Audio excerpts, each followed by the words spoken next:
नमस्कार मंडळी, कसे आहात तुम्ही? स्वागत आहे तुमचं आपल्या एका नवीन लाँग व्हिडिओमध्ये. आजचा व्हिडिओ असा आहे की आषाढी एकादशीनिमित्त मी वीरूला मस्त असं श्री विठ्ठलांचा लूक तयार करायचं ठरवलं आणि सोबतच आमची दीदीसुद्धा रुक्मिणीचं लूक तयार करत होती. आता दीदीसुद्धा तुम्हाला समोर दिसले, त्यासाठी तुम्हाला पूर्ण व्हिडिओ बघावा लागेल.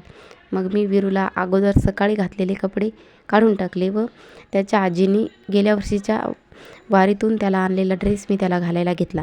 आता तो त्याला थोडा लहान पडत होता, पण म्हणलं चला एवढा लूक तर होऊनच जातो या ड्रेसवर, म्हणूनच मी तोच ड्रेस त्याला घातला.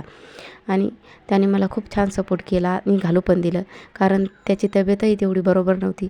त्याला सर्दी आणि खोकला दोन्ही पण झालेलं होतं. तरीही त्याने मला लूक करण्यासाठी खूप मदत केली आणि तो आहे फक्त 2 वर्षाचा, परंतु तो एवढं परेशान मला करत नाही. हे बघा, त्याला झोपसुद्धा येत होती, कशा जांभया देत होता तो. पण मी खूप गडबडीने आवरलं आणि त्याला विठ्ठलांचा लूक देण्यासाठी तयार केलं.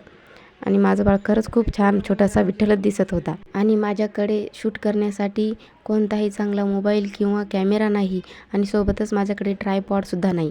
जेव्हा मला माझ्या यूट्यूबची इन्कम मिळेल तेव्हाच मी काहीतरी घेणार. माझ्या स्वतःच्या खर्चातून मी माझ्या ब्लॉगिंगसाठी काहीही घेणार नाही. आणि तुम्हीसुद्धा असंच करणार आहात का? कारण मी खूप यूट्यूबरचं बघितलेलं आहे की त्यांनीसुद्धा असंच केलेलं आहे. आणि मला असं वाटतं की मीही असंच करावं, कारण माझं पण असंच मत आहे की जोपर्यंत आपण स्वतःची कमाई सुरू करत नाही तोपर्यंत आपण ही खर्च करू नये आणि होईल तेवढा आपण आपले जुगाड करूनच आपले व्हिडिओ तयार करावे. आता मी हा लाँग व्हिडिओ एक डब्यावर डबा ठेवून मोबाईल ठेवून हा लाँग व्हिडिओ बनवला आहे. म्हणूनच माझ्या मेहनतीसाठी तुमचा एक सबस्क्रायबर नक्की मला करा आणि माझ्या व्हिडिओ लाईक, शेअर, कमेंट सर्व करा. मग आम्ही सर्व तयार होऊन जवळच्या शेतामध्ये गेलो होतो. आमच्या जवळच्या शेतामध्ये सोयाबीन होती, त्याच सोयाबीनमध्ये आम्ही लूक केला होता.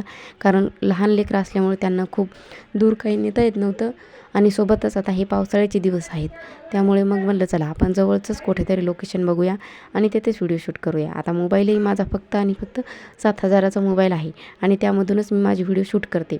आणि तुम्हाला या माझ्या मोबाईलमधून मी शूट केलेली व्हिडिओ तुम्हाला कशी वाटत आहेत व याची क्वालिटी बरोबर आहे की नाही हेही मला कमेंटमध्ये कळवा. आणि तुम्ही दिलेल्या रिस्पॉन्सवरून मला कळेल की मी कसे व्हिडिओ बनवावे कसे नाही. म्हणून तुम्हाला माझे ब्लॉग बघायला आवडतील का आणि मी ते ब्लॉग कशा प्रकारचे बनवावे हेही मला कमेंटमध्ये नक्की सांगा. बघा, आता माझा छोटासा विठ्ठल सर्व गंध वगैरे मला सगळं लावून देत होता आणि लावल्याच्या नंतर लगेच मोडतही होता. पण मी मस्त असं त्याला तयार केलं आणि शेवटचा लूक बघा आमचा किती छान दिसत होता. माझा छोटा वारकरी टाळाही वाजवायला सुरुवात केली त्याने लगेच. पण हा आनंद जास्त वेळ नव्हता, कारण त्याला खूपच झोप येऊ लागली. जबरदस्तीने तो थोडा वेळ त्याने माझ्यासोबत घालवला आणि मग मस्त असा तयारसुद्धा झाला वीरू. आणि दीदीचीच वाट बघत होता की आमची दीदी रुक्मिणी बनून कधी बाहेर येते. आता मुलींना तर सजवायला खूप वेळ लागतो, मुलांना कमी वेळ लागतो, म्हणूनच मी वीरूला फास्ट असं तयार केलं. आणि मग सोबतच आमची दीदीही रुक्मिणी तयार झाली बघा, आता कशी नटून आलेली आहे. आणि त्यांनी आम्हाला खूप वेळ असे फोटोशूट करूच दिलं नाही. त्यांनी आमचा खूप वेळ घालवला आणि तेवढ्या वेळामध्ये त्यांनी आम्हाला फक्त 2-4 फोटो काढू दिले, तेही खूप रडत. अनु तर एवढी रडत होती की विचारूच नका. तिला ना ज्वेलरी घालायला बिलकुलच आवडत नाही आणि म्हणूनच तिने का घातली म्हणूनच खूप वेळ रडण्यात घातला. पण म्हणलं चला असू द्या, आता जसं आहे तसंच आपण तयार करून घेऊया, कारण आपल्याला लहान बाळाच्या मूडनुसारच राहावं लागतं आणि फोटोशूटही त्यांच्याच मनानुसार करावं लागतं. आता त्यांच्या वयाच्या मानाने त्यांनी आम्हाला खूप सपोर्ट केला आणि आम्ही आमच्या जवळ असलेल्या शेतातच त्यांचे फोटो काढले आणि लगेच आम्ही घराकडे परत आलो, कारण पावसाचं वातावरण झालं होतं आणि अनु खूप रडतसुद्धा होती. म्हणून लगेच आम्ही घराकडे आलो.